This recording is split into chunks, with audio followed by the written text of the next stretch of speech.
My name is Nordic HammerJ, and I am a Norse American pagan. In today's video, I'll be talking to you guys about Yule.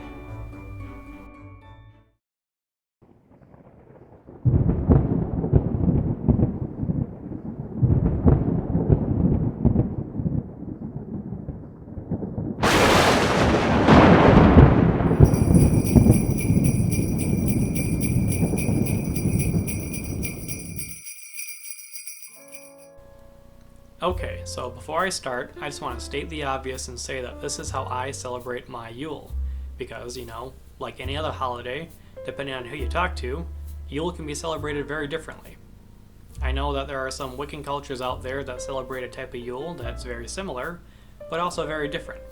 I mean, even in the Nordic community itself, we celebrate Yule very differently too. You have people like me who start Yule on December 21st, the winter solstice, and personally, my Yule lasts for 12 days, ending on January 1st, New Year's Day. Meanwhile, you have other people who practice Norse pagan, whose Yule can start anywhere from late December until late January, all based around the lunar cycle. Now, are they right? Am I right? Personally, I think that we're both right. Now, historically speaking, it is technically more accurate, based off of what we know from the Prose Edda, to have your Yule start on the lunar cycle. But personally, I think that having Yule on the winter solstice just is easier and makes more sense. Now, I may be new to the Norse pagan faith, and I'm still learning stuff every day, but I'm pretty sure the gods really don't care.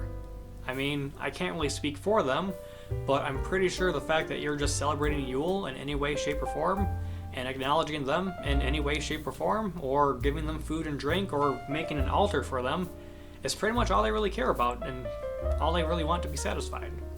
Am I right? I don't know. Am I wrong? Well, I guess I'll find out someday. But the point is the fact that however that way that you do your Yule, keep at it. More power to you. I really don't think that there is a right or wrong way, or a right or wrong day, to celebrate Yule. So, with that out of the way, let's talk about what Yule was like historically.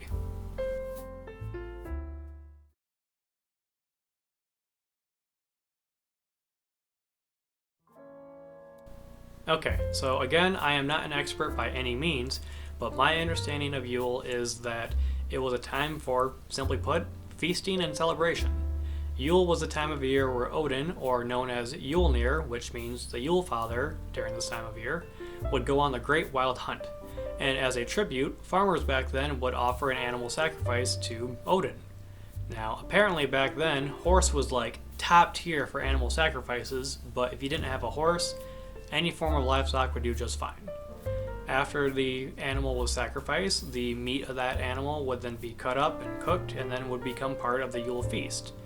It is uncertain for sure if the blood of that sacrificial animal would be like speckled or sprayed upon people participating.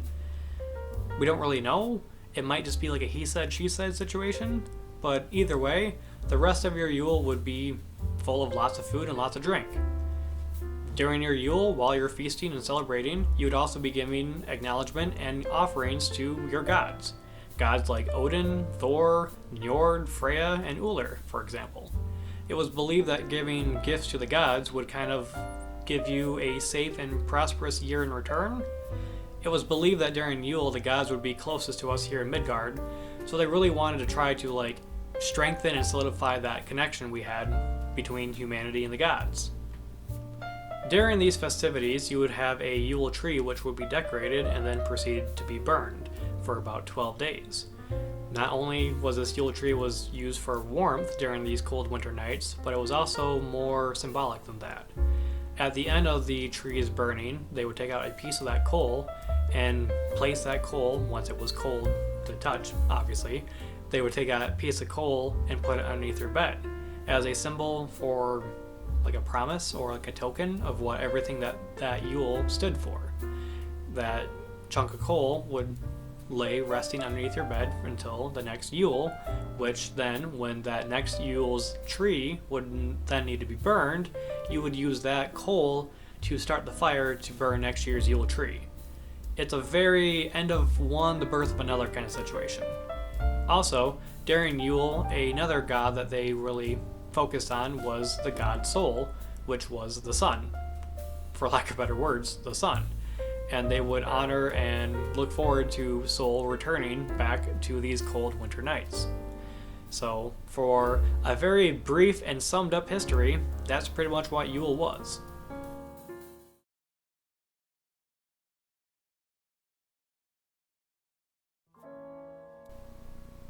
To quote a Nordic company that I am all too familiar with their products, let the past inspire the present, and that is how I currently live my heathen lifestyle. Thanks to our advancements, we don't really need to burn an entire tree to keep us warm during these winter nights.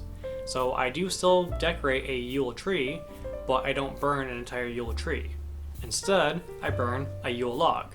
This is a log that I pick out every year and I decorate with foliage that I find amongst the forest, and I put in some symbols that represent my gods as well. As I lean more towards Thor as my main deity, you can see that on my altar, I have 2 small statues of Thor as well as 2 Yule goats that symbolize and represent Thor's goats themselves. And as you can see in the back, I had this painting made by a friend that is of Odin's ravens, because, I want to make sure that I keep Odin, or Yulnir, part and ever present of my Yule itself. Now, like any other good festival or feast or celebration, there's always a meal. The meal does change from night to night, but I always try to include the drink wassail, because honestly, it's pretty damn tasty. It kind of tastes like how a holiday candle smells, but in the best of ways. During the Lunar Yule this year, I might make a video of a meal and of the wassail drink, not only to participate and be a part of that Yule as well, but also to show you. But I'm not really sure. I guess we'll see. Now, after this meal has been drank and consumed, I come over to my Yule log where I start my Yule traditions. I turn the lights down real low or completely off, and I light these candles one by one to represent the burning of the Yule log. I start with a red candle. The red candle represents blood. The blood that's within me, the blood that's within my family, the blood that's within my friends, and the blood that was in my gods. Because, that's how we have our connection, through our blood. The white candle represents, well, simply put, light. Not only is this time of year the darkest time of year, and the white candle symbolizes the sunnier and more warm days that are coming, hopefully ahead of us, it also represents the metaphor of the night is darkest before the dawn kind of situation, and it kind of gives you a moment to reflect on any internal struggles or internal storm that you may be facing during this time of year. The green candle represents prosperity, both mentally and financially.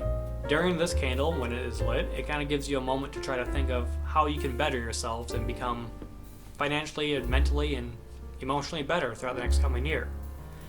After these candles are lit, I will then write down on a small piece of paper what I like to refer to as my Yule wish, and then I tie that up and add it to my Yule tree.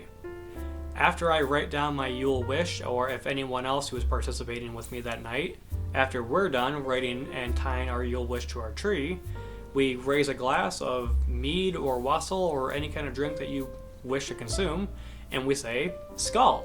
Because, once again, Yule is a time for celebration. Skål is something we say when we celebrate.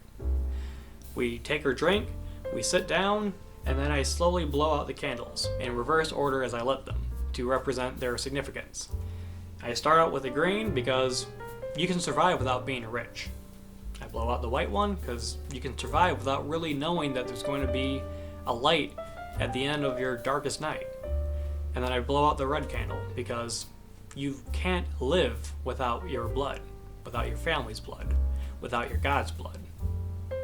Then, after my Yule season is over, I will gather the pieces of my Yule altar as well as the pieces of paper from my Yule tree, and then I will burn them. It is during that fire that I usually add my offerings to the gods, which usually include at least a bottle of mead, at the very least. Once that fire kind of dies off and things kind of cool off a little bit, I proceed to grab a piece of coal from that fire and first wrap it in tinfoil because, only you can prevent house fires, and then I put that piece of coal from what was my Yule log into what I made into a Yule box, which I then put that box underneath my bed to keep that promise and symbolize everything that happened from this current Yule, which will be then carried over to next Yule, which that piece of coal will then start the fire for next year's Yule to burn next year's Yule log. Again, the end of one, the birth of another. And that's pretty much it. That's how I celebrate my Yule. Now, I could go on talking about how many traditions that we do during this time of year may be tied to Norse pagan beliefs, or that Santa himself may be Odin, or that Krampus may or may not be the grandson of Loki. But that's not the point of this video. Mostly because we don't really know anymore, and to be more honest, is because in the future I need more content. But realistically, we don't really know anymore. It's quite possible that it could be tied to us, it could be tied to a different religion or different culture completely, or even more possible, it could just be something that we collectively as humanity has made into a winter tradition that we just all share. Again, we don't really know. So by all means, decorate a tree, hang stockings, give gifts to friends and family during the end days of December. Do whatever makes you happy. 'Tis the season, you know, and that's really all that matters. So, with all that being said, until next time, I'll see you then. Bye.